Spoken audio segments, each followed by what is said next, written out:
Welcome back, my fellow mobile gamers of YouTube, to my mobile gaming quest, where over the years we've covered quite a few different archery games, like ARCHERY and I think most recently Tails Rush as well. And you guys, well, you really seem to enjoy those games and those videos. So today we're playing a new unique archery game for both Android and iOS called Last Arrows. And although it has been well received already on the app stores, it's gotten great reviews from its players, and I think also a featuring over on Google Play, it hasn't really broken through yet in terms of downloads. So I figured that many of you guys probably haven't played the game yet, you probably haven't heard of it, so that's why I'm really excited to be able to share it with you guys today. Now, this game is a bit different from ARCHERY and the like though, as Last Arrows is split into levels that we complete instead of endless stages. It does also have an endless survival mode, but that's sort of a separate mode in its own right though in this game. So the goal here in these levels in Last Arrows is to take out all of the opponents before they attack us. But to do that though, we have to do perfect headshots, because that's the only way that we can make these enemies take damage. And there's one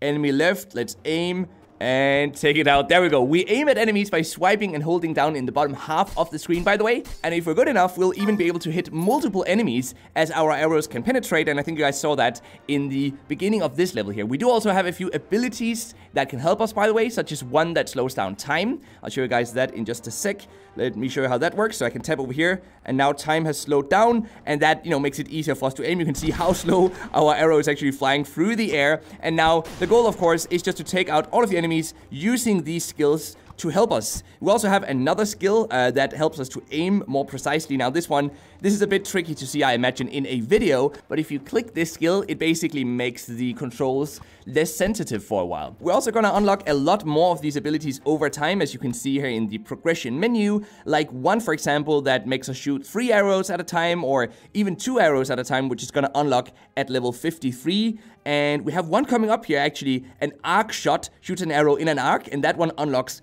after level 35. So let's see if we can complete level 35, which is actually, I didn't even notice this, but that's actually literally the level we're about to head into now. Now, if we're good enough, we can get 3 stars in each of these levels, by the way. And as you can see here before we start the level, if we have 2 arrows left when we're done, we get 1 star. If we complete the level in less than 44 seconds, we get the 2nd star. And the 3rd star is just something we get for simply completing the level. So let's see if we can do that. Now, it's a whole lot more tricky here, because these stone monsters here, they cannot be penetrated. So for example, when we aim over here, we have to be careful with the timing.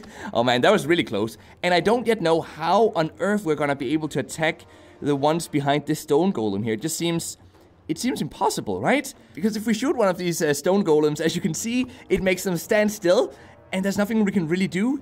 It's so weird. It's as if we need that arc arrow that we just haven't unlocked yet. How on earth am I now gonna attack those creatures over there? Do I hit the tree? That does nothing. Oh, wait a sec. Maybe we can actually sneak the arrow past the golem. Yes, there we go. And so I guess we can do the same over here. We should be able to, right? We are running low on arrows now, though. Let's see if this is good enough. It was not. So maybe we made a mistake here, actually, to stop that golem too far away from us, making it impossible to defeat that last enemy over there on the right side. Let's try this once more. This time, I'm gonna start with these guys up here again. Those are the easy ones. Then we're gonna wait for that golem to return a bit closer to us, this one over here on the right side. And I do believe there's sort of an optimal moment right now where we might be able to shoot past that golem. Nope. Okay, we made a mistake again. Let's retry this. Let's retry this once more. This time, we're gonna see if we can hit the golem at the right time. I think now, maybe? Yes, there we go. And now we can certainly hit this one. Yes, there we go. And when can we hit these guys? I think we have to stop the golem at the very, very left side of the level. Let's see, maybe there. That allows us to shoot past it. Yes, there we go. Awesome. So we completed level 35. Now this should unlock. Oh wait, do we have to hit the last stone golem? We probably have to hit the last stone golem as well. So let's just hit that one real quick. There we go. And now we should have unlocked. Come on, give us that good stuff. We actually got 3 stars. That's so cool. And now we unlocked that arc shot, which I'm gonna show you guys now in the next level. Now, for each of these stars we get, we earn 10 gold, by the way. And then we can also complete each level on heroic mode. Right now we're playing the casual game mode, and the heroic mode makes it so that our arrow is smaller, so it's more difficult to hit the enemies. It also makes it so that enemies move faster, by the way. And then lastly, they have smaller heads. And just imagine that, by the way, we have to be so precise when we play the heroic mode. I have played the heroic mode a tiny bit just to earn some additional gold, but I still find it almost too difficult for me, at least at this point. It's also really cool how when we change from casual to heroic, the soundtrack actually changes. I'll do it right now. Not sure if you guys will be able to hear it in the video, but let's try it real quick. You guys hear that? It's a different soundtrack now, and then when we switch back to casual, it's this more lightweight, you know, casual, happy-go-happy soundtrack, and in the heroic mode, it's more hardcore, it's action-packed. It's a small thing, but I just couldn't help but smile when I noticed that the soundtrack actually changes. That's a nice little addition to the game. It's also really nice how new types of enemies get introduced over time, by the way. You know, we start with enemies that don't move, they don't attack us, and, you know, then eventually they start moving. Slowly, they will start running after us. You haven't seen that in this video, but you'll see that once we go into the endless mode, and they get smaller heads, so they become more difficult to hit. Some enemies even start exploding and so on, so we have to make them explode before they hit us. And I really like these systems. It creates a nice progression in the game, and it keeps it interesting as well.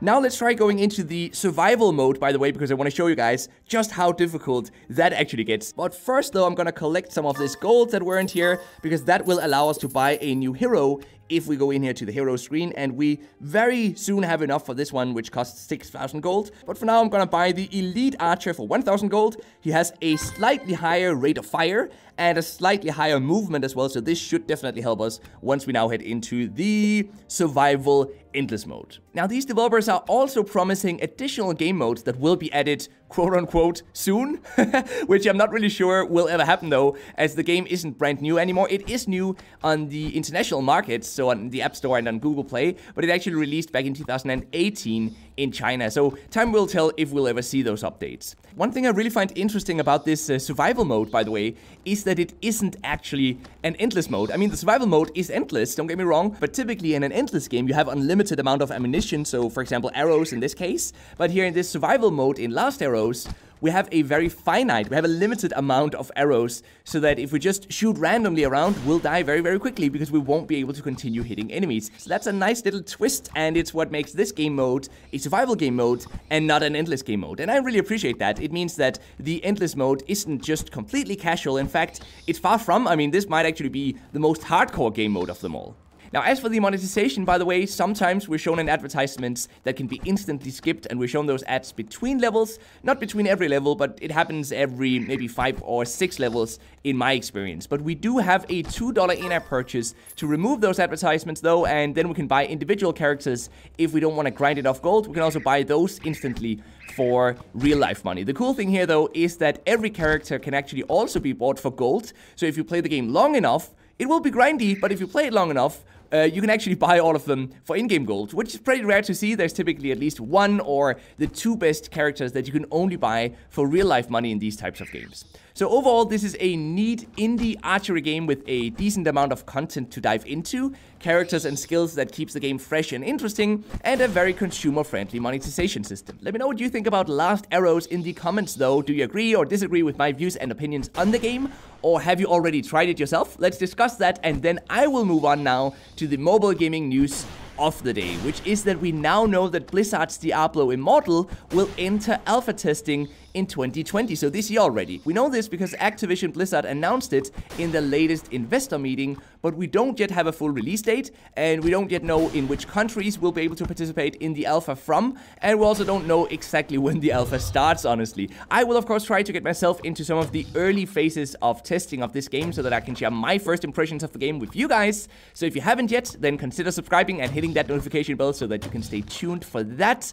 And with that said, thank you very much for watching this video. I hope you had a great time here today, and until next time, just keep gaming, stay awesome, and I'll see you guys around.